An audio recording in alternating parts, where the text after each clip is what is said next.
Good morning, folks. Thank you very much for tuning into News at Ben.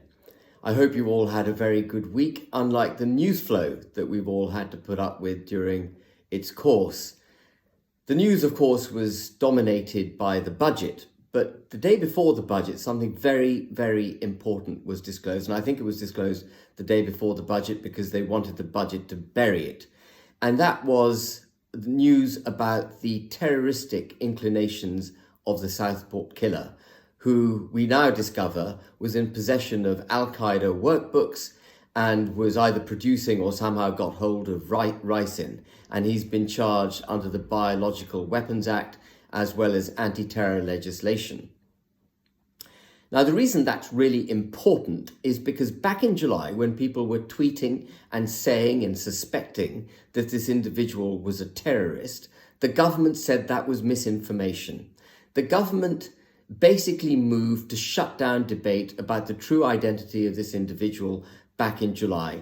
That caused a lot of consternation amongst the British people. Protests ensued. Those protests became violent. None of this would have happened if the Prime Minister, Yvette Cooper, and Merseyside Police had accurately described who this individual was, and they had said to the British people that the rule of law would be upheld and this individual would have the full force of it brought against him. But instead, they castigated anyone suspecting him of being a terrorist, an extremist Islamic terrorist. They castigated them and they said it was misinformation. And I'm sure it was that castigation, the lack of preparedness of the government to tell the truth, and to put a protective blanket around the British people, settling them, making them feel that justice would be done, that caused the protests and then the ensuing riots. And it's also very important that we question what the devil was going on with the Prime Minister, Home Secretary and Merseyside Police back in July, because the Prime Minister then went on to politicise the criminal justice system, in my view, by categorising all those who were protesting, not just the rioters, but categorising all those who were protesting as being far right. And he did this because he wanted to obviously discredit their protest, and then he directed the criminal justice system against them to be ruthless. And in a matter of days, people were arrested, charged, and convicted. And we mustn't forget, when we discuss this story, Peter Lynch. Peter Lynch was a man who was charged with violent disorder.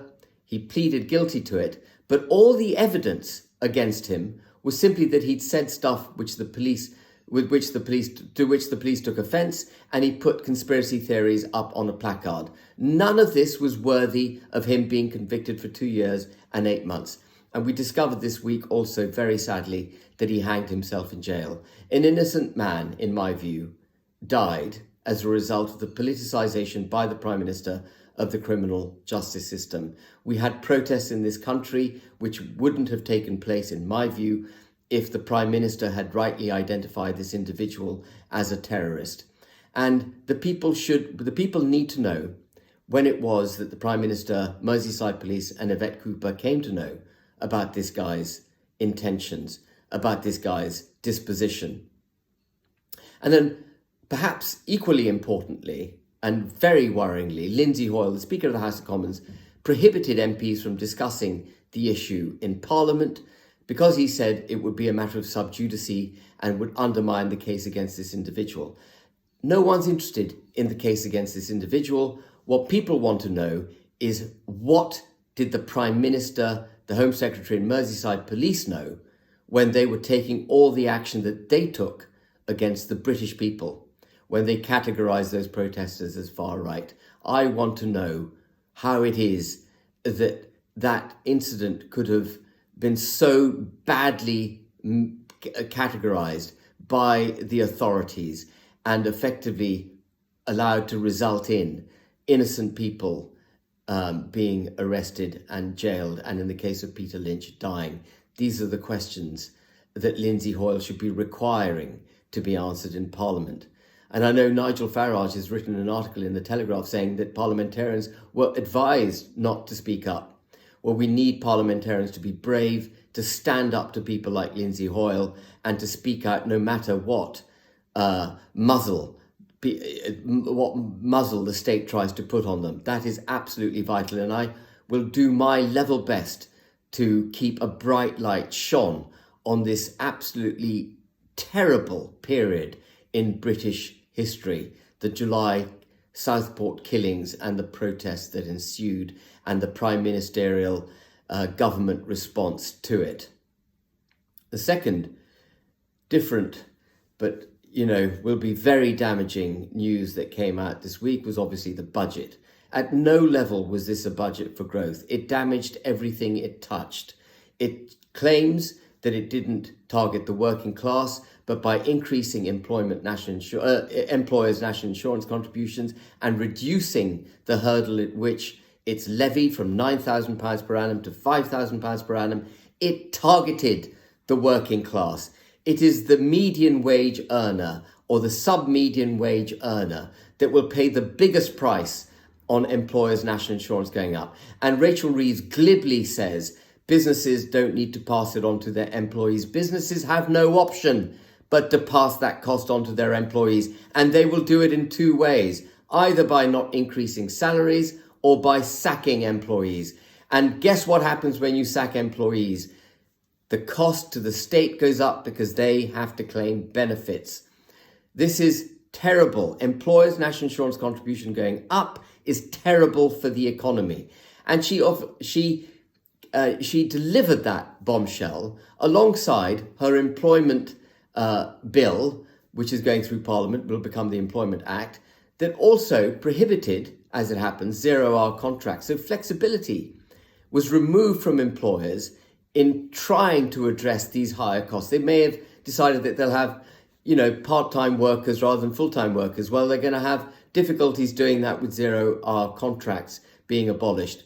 She also has made it much more difficult to fire employees. So in the necessary process of sacking employees to cut their cloth according to their means, businesses actually will be burdened with a higher cost. And because her budget was so bad and interest rates went up, any business owner that has borrowed money for capital expenditure or to buy his business or whatever, buy his or her business, is now paying higher costs on their borrowing to the bank. And if that wasn't bad enough, she increased business rates. If you're in a premises and you're paying business rates, that bill too has gone up. Oh, and I mustn't forget to mention, minimum wage has gone up too. So if you're in a hospitality business where a lot of people earn the minimum wage, your employer's NIC's gone up, your business rates have gone up, your cost of borrowing's gone up, but also the minimum wage has gone up. And there are no mitigants at a turnover level, nothing that's going to boost your turnover to make up for the increase in costs. And it's not that this just affects businesses, by the way. This is going to affect the charity sector, for example, a lot of which turns on people pay the minimum wage, working class people, premises which are subject to business rates, so on and so forth. She also nailed schools. Schools are now going to have to pay VAT, but schools too are going to have to pay increased national insurance contribution. They're going to have to pay increased business rates. Private schools are going to be absolutely nailed by this budget. And if all of that wasn't bad enough, she thought she's going to have a tilt as well at the farming sector. Now, the farming sector is already under great pressure because the government hasn't put in place proper policies for bringing back and regenerating farming businesses in the UK. They go on about the need for net zero, the need to reduce carbon emissions, but they would rather import food than champion our own farmers. And they would rather put solar panels across all our farms. And on top of that now, farmers, all the damage that they've experienced, they're going to have to pay tax when they die. And the reason that's really bad is because that basically means farms are going to be sold. Every time a farmer dies, the farm's going to have to be sold to pay the death tax. And that means we won't have patrician long-term ownership of farms. And by the way, that too applies to businesses. That also applies to businesses. Any business worth over £1 million, when its owner dies, is now going to have to pay death duties. And that will only ever be capable of being funded either by selling the business, breaking it up, or borrowing more money to pay the tax. This was an anti-growth budget. And we know that she wanted to kick the private sector in the shins because the NIC increase was not levied on the public sector.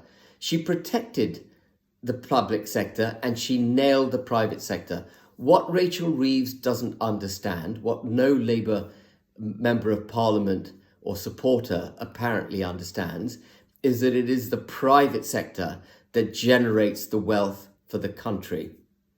And this is going to come back to bite Rachel Reeves because all this damage that she's done is going to result in higher borrowing costs, lower sterling.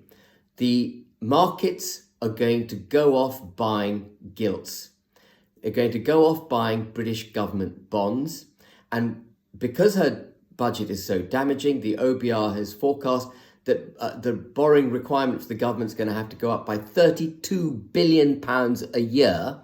And she is going to find it difficult to fund that borrowing.